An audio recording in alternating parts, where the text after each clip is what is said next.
Hey, if you really want to understand how to sell your house and make the best money in the real estate business, whether it's now or whenever, you need to take 3 minutes and watch this video.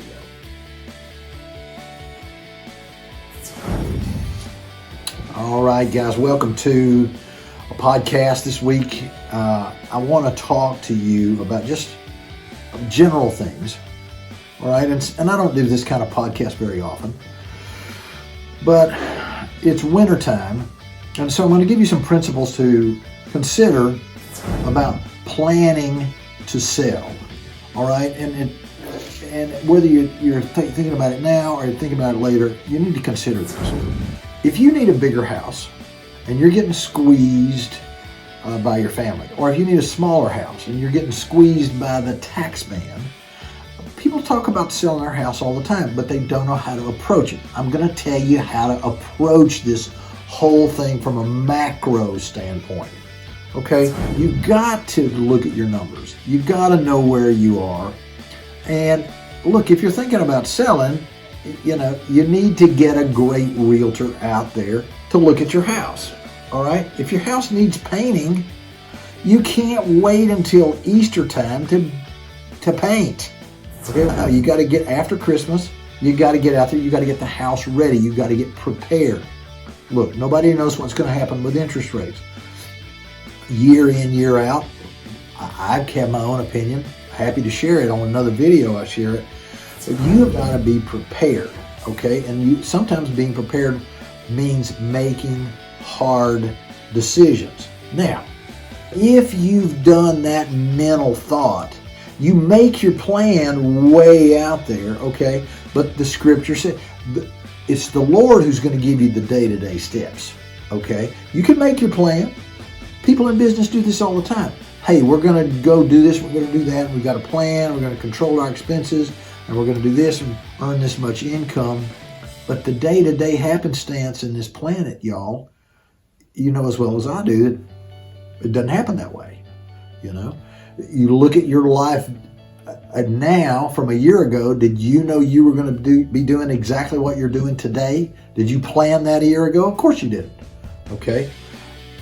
You see where I'm driving at. You have to prepare. Now, there's another little rule of thumb on this real estate thing that's very important. Look, you don't have to buy at the very bottom of the market, and you don't have to sell at the very top of the market over time, because real estate's a long-term investment, in order to make a really good return on your investment. Okay? It happens that real estate is just that forgiving if it's appropriately managed.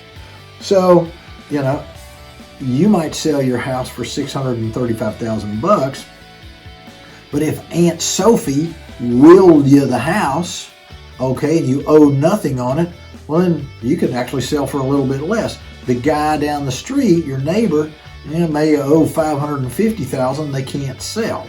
All right, it's like the old adage: there are two houses side by side, and one of them you have to drill a well to get water, and the other has city water. To the buyer, it doesn't make any difference. You want to turn on the spigot, and you get water. Okay. When the opportunity comes along, boom, then you take advantage of it. Those who are prepared are the ones who make a killing in real estate. All right, I've got a nice family right now that has found a great deal on a new home. This year, the builders are having great deals. They are rushing. They're compressing their stress. I call it compress your stress. Look, when there's deals along, they've done a lot of the prep work, so it's going to be pretty easy for them to get this deal done and get moved, okay? If you string that out, you can stretch out your stress, or guys, you can compress your stress. I'm just giving you good advice here for people who really need to move, but so call a great realtor. If you don't know a great realtor, I've said this for years, I'd love to volunteer for the job, or apply for the job, But anyway, I hope that helps some of you to help alleviate the stress. Just remember, do what you can do let God do the rest. All right? So that's my good advice for you. And I hope you enjoy this. Watch for the next podcast. I'm doing these often now. So God bless you, and thanks for your time.